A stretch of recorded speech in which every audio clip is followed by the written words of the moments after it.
निकल पड़ते हैं उनसे पहले नदी की ओर। इधर अनीस और बिट्टू मिलकर वैन में सारे सामान उठाकर निकलते हैं।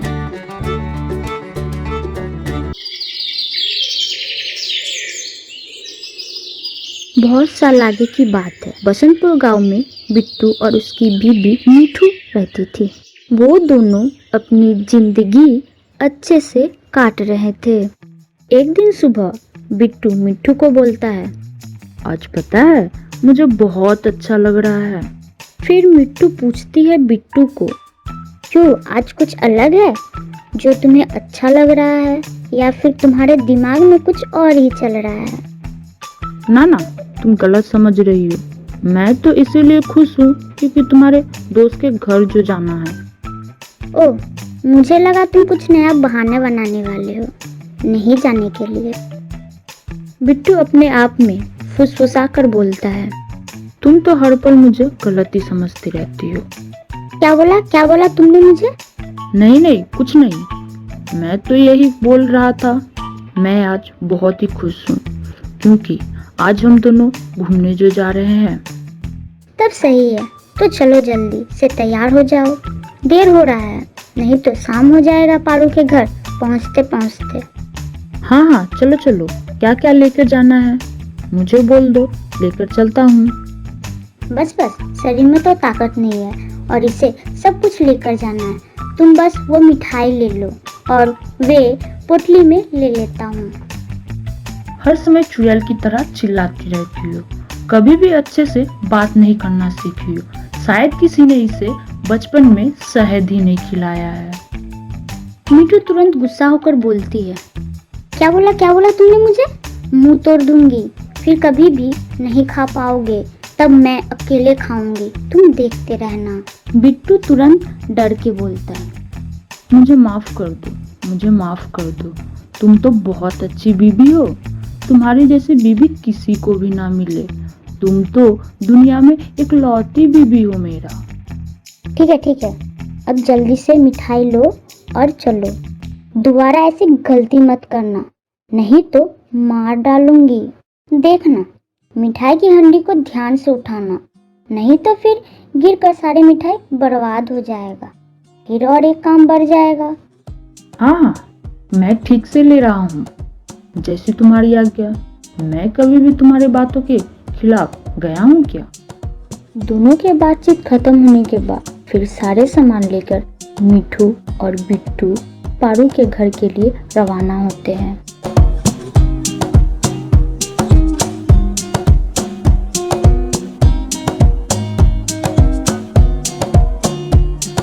फिर जब दोनों गांव के रास्ते पैदल जा रहे थे, अचानक बिट्टू मिठू को बोलता है, एक बात पूछूं तुमसे? फिर मिठू बोलती है, अगर तुमने बोला मिठाई की हंडी से तुम्हें अगर मिठाई खाना है तो तुम्हारे सर पर ही वो मिठाई का हंडी तोड़ दूंगी, फिर तुम खाते रहना मिठाई। बिट्टू बोलता है, अरे बाप रे, मैं ऐसा क्यों बोलूंगा? यह मिठाई तो तुम अपने दोस्त के लिए लेके जा रही हो, तो मैं वो मिठाई कैसे खा सकता हूँ? मैं थोड़ी ना इतना भुक्कड़ हूँ। तुम तो बोलो ही मत, तुम और भुक्कड़ नहीं, हमेशा तो चूहे की तरह खाते ही रहते हो, ऐसे खाते हो जैसे कि लगता है कितने सालों से खाना नहीं मिला है। अच्छा, ये सब छोड़ो, तुम क्या बोलने वाले थे ना, वो बोलो। मैं यह बोल रहा था, तुम इतने सारे सामान लेकर थक जाओगी, इसीलिए थोड़ी देर इधर विश्राम करने के बाद फिर तुम्हारे दोस्त के घर चलेंगे। पारू के घर तो हमारे घर से ज्यादा दूर नहीं है, मुझे नहीं चाहिए विश्राम, तुम थक चुके हो इसीलिए ऐसे बोल रहे हो, जल्दी जल्दी पैर चलाओ। एक और बात बोलना था, सामने नीम का पेड़ जो है उसके बगल से जल्दी जल्दी चलना पड़ेगा। क्यों, उधर कोई भूत रहता है? अरे इस दोपहर में क्या वो भूत तुम्हें पकड़ने वाला है? नहीं, सामने चीकू भैया का दुकान है ना, अगर वो हमें देखेगा तो बहुत सारे सवाल पूछने लग जाएंगे और फिर हमारे समय बर्बाद होगा, इसीलिए बस। तुम्हें इतना कुछ नहीं सोचना पड़ेगा। तुम चुपचाप अपना मुंह बंद रखना। जो भी बोलना है मैं बोलूंगी। जल्दी जल्दी पैर चलाओ। फिर चीकू भैया आवाज लगाता है, बिट्टू भैया, ओ बिट्टू भैया, आप किधर जा रहे हो? बिट्टू बोलता है, देखा देखा, मैंने बोला ना, अगर वो हमें देखेंगे तो जरूर पुकारेंगे। तुम बस चुप रहना। जो भी बोलना है मैं बोल लूंगी। जब बिट्टू और मिट्टू चीकू के दुकान के सामने आता है, चीकू पूछता है बिट्टू से, उस हंडी में क्या मिठाई है? बहुत दिन हो चुके, मैंने मिठाई नहीं खाया है। मिट्टू बोलती है, आपको मिठाई खाना मना है ना, तो फिर आप ऐसे कैसे बोल सकते हैं? आप मिठाई से दूर रहा कीजिए। बिट्टू का आज मन व्रत है, कुछ भी नहीं बोलेगा। तुम क्यों खड़े हो? चलो जल्दी से, चलो, देर हो रहा है। कितनी नकचड़ी है बेचारा बिट्टू। शादी के पहले शेर जैसा था और अब देखो भीगी बिल्ली बन चुका है। फिर चीकू दुकानदार के उधर से मिट्टू और बिट्टू पारू के घर के तरफ चल पड़ते हैं। कुछ देर चलने के बाद वो दोनों पारू के घर पहुंच जाते हैं और घर के बाहर से आवाज लगाते हैं पारू को, पारू, पारू, बाहर आओ, हम लोग आ चुके हैं। ऐसे बुलाने के बाद पारू घर के बाहर आती है और अपने दोस्त को देखकर बहुत खुश हो जाती है। फिर पारू पूछती है, तुम लोग कैसे हो? हाँ मैं ठीक हूँ, तुम कैसी हो? मैं ठीक हूँ। और बिट्टू तुम कैसे हो? बिट्टू मिट्टू की तरफ देखकर पूछता है, अब बोलो, मैं क्या बोलूं? अरे तुम जैसे हो वैसे ही बोल दो पारू को। ना, अगर मैं कुछ गलत बोल दिया तो फिर तुम मुझे डांटोगी, तो उससे अच्छा है कि तुम ही बोल दो क्या बोलूं। तुम्हारे मुंह में जो भी आए वही बोलो।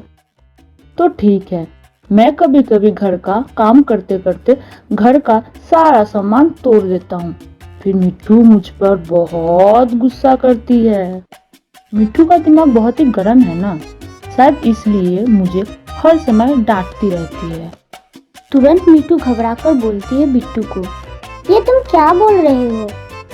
अच्छा, मैं ये नहीं बोलूं तो रुक जाओ, मैं कुछ और बोलता हूँ। तुम चुप करो, बस यही बोलो, तुम ठीक हो। कहीं भी कुछ भी बोलते रहते हो, ना समझ कहीं का। बिट्टू बोलता है, हाँ मैं ठीक हूँ। अरे तुमने बताई नहीं, तुम क्यों बुलाई थी हम लोग को? हाँ, मैं तो भूल ही गई थी तुम लोगों को किस लिए मैंने बुलाया था। मैंने बुलाया था कि अभी बसंत का मौसम आ रहा है, चलो हम लोग नदी के किनारे घूमने जाते हैं। अरे वाह, तुम तो बहुत ही अच्छा सोची हो। मेरे दिमाग में यह ख्याल क्यों नहीं आया पहले? बिट्टू बोलता है, तुम्हारे दिमाग में आएगा कहाँ से अच्छा ख्याल?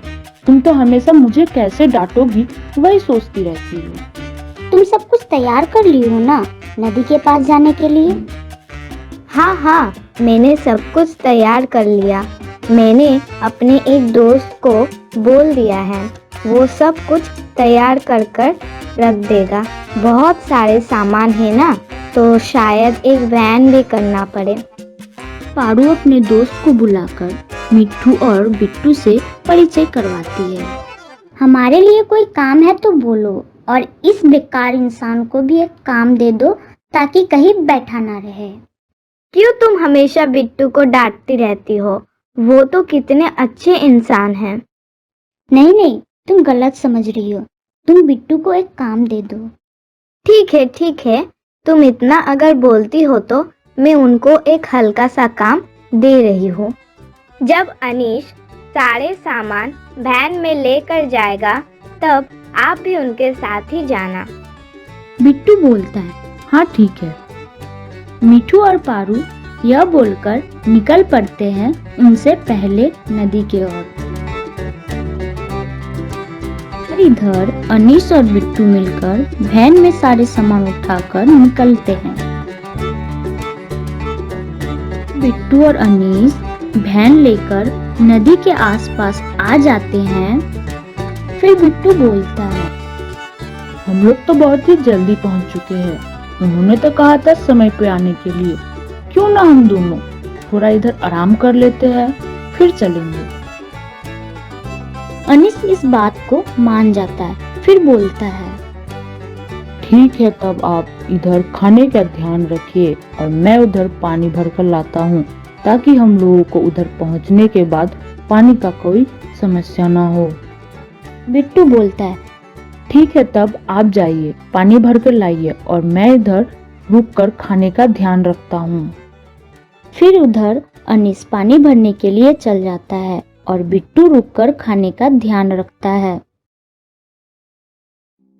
कुछ देर बाद दो गरीब बच्चे आकर बिट्टू को बोलता है, भाया भाया, मुझे कुछ खाने को दे दीजिए ना, बहुत भूख लगा है, हम लोग बहुत दिन से कुछ नहीं खाए हैं। बिट्टू फिर उन मासूम बच्चों के तरफ देखकर बोलता है, अच्छा, तुम लोग बहुत भूखे हो? ठीक है, तुम लोग इधर ही बैठ जाओ, मैं अभी थाली लगाकर तुम लोगों को खाना देता हूँ। बिट्टू ऐसे बोलने के बाद दोनों बच्चों को अच्छे से बैठाकर खाना खिलाने लगता है। वो दो बच्चे जब खाना खा ही रहे थे, तब उनके पास से और दो बच्चे आ जाते हैं और बोलने लगते हैं, भैया हमें भी कुछ खाना खाने के लिए दे दीजिए ना, हमको भी भूख लगा है। फिर बिट्टू मन ही मन में सोचता है, अगर मैं ऐसे करके सारा खाना इन लोगों को खिला दूंगा तो सब खाना खत्म हो जाएगा और हमारे लिए कुछ भी नहीं बचेगा। लेकिन बिट्टू फिर भी उन दोनों बच्चों को खाना खाने के लिए दे देता है। इतनी देर में अनीस पानी भरकर आ जाता है और देखकर घबरा जाता है। अगर बिट्टू ने सारा खाना गरीब बच्चों को खिला दिया तो पूरा खाना खत्म हो जाएगा। इससे अच्छा यह बात मैं जाकर पारू और मिठू को बता देता हूँ। जब तक पारू, मिठू और अनीस आते हैं, तब तक सारा खाना खत्म हो जाता है। वो गरीब बच्चे जा ही रहे थे। उन्हें मिट्टू रोककर पूछती है, आप लोगों का अच्छे से पेट भर गया है ना? वो गरीब बच्चे बोलते, हाँ हाँ, हम लोगों का पेट भर गया है। यह भैया ने हम लोगों को बहुत ही अच्छे से खाना खिलाया है।